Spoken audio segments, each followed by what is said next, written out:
Hello, this is Alex Victor with another edition of your sports update. In college football news, UGA lost their undefeated season with a complete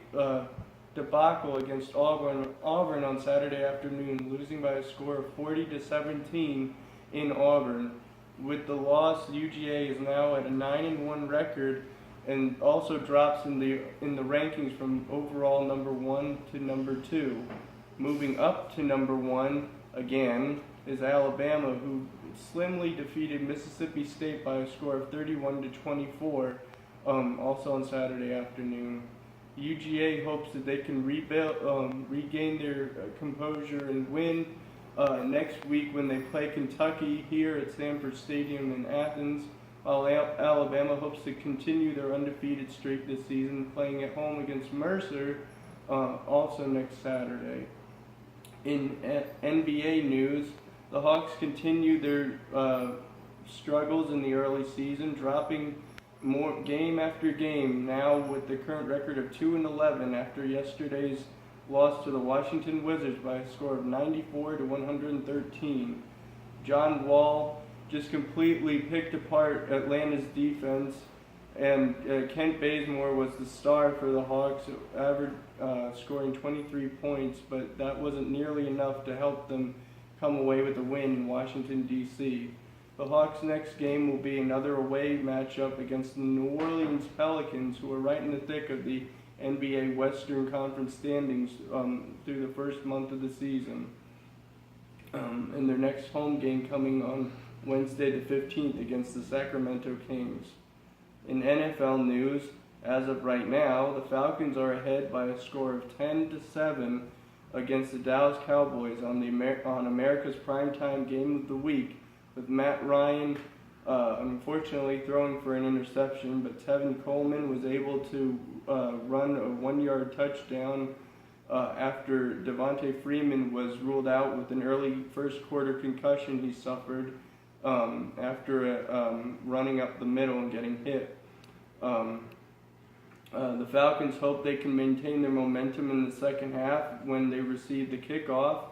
and put some more distance between themselves and the Cowboys and come away with the victory in tonight's game, as the Saints have already thoroughly defeated the Buffalo Bills by a whopping 37 points in Buffalo earlier today, with Drew Brees throwing for 1 touchdown and Mark Ingram rushing for 3, and Brees rushing one in himself also.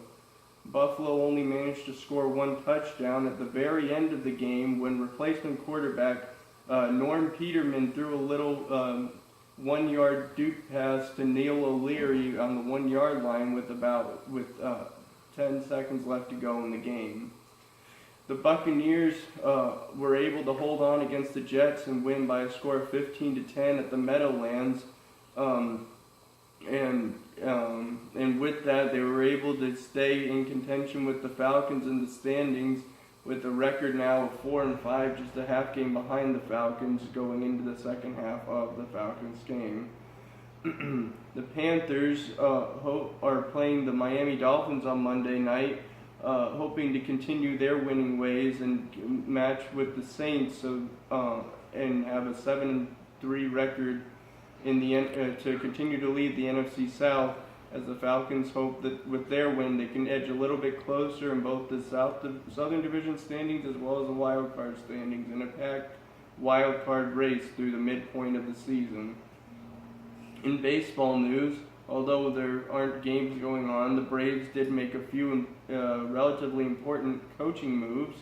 over the weekend, with new hires Walt Weiss and Sal Fasano coming in as bench coaches. I wouldn't say replacing Eddie Perez and Terry Pendleton, 2 longtime coaching members of the Braves, but because Terry Pendleton and Eddie Perez will be offered separate roles within the organization in different capacities that are not known yet at this time. But hopefully the managerial experience that Walt Weiss has had with both the Rockies and helping out with the Padres will be of value to the Braves' third-year manager and second-year full manager Brian Snitker, with a great group of young players that should be ready to make their debuts coming in the 2018 season, such as Ronald Acuna and Austin Riley possibly at the catcher's position. Also, going back to football news, in college football news, Kennesaw State was able to shut out Charleston Southern on Saturday afternoon by a whopping 38 points,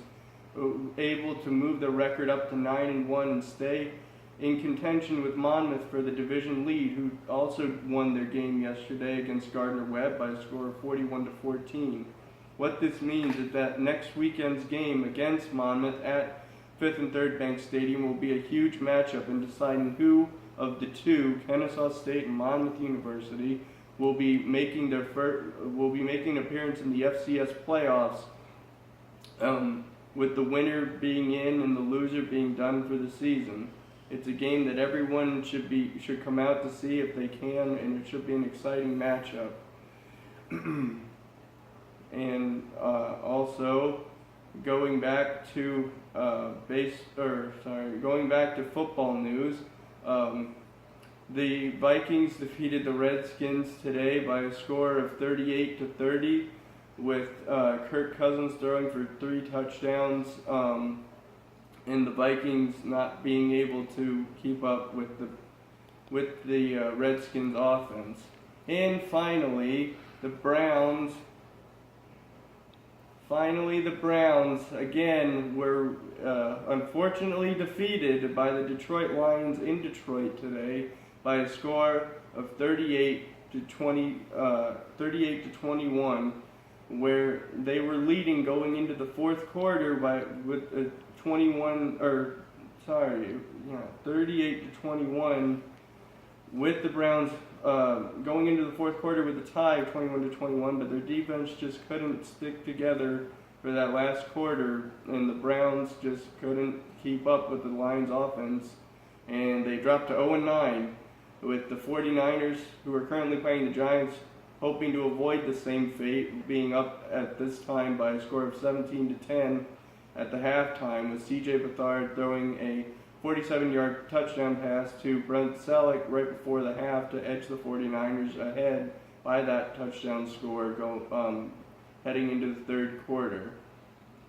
Another exciting NFL game that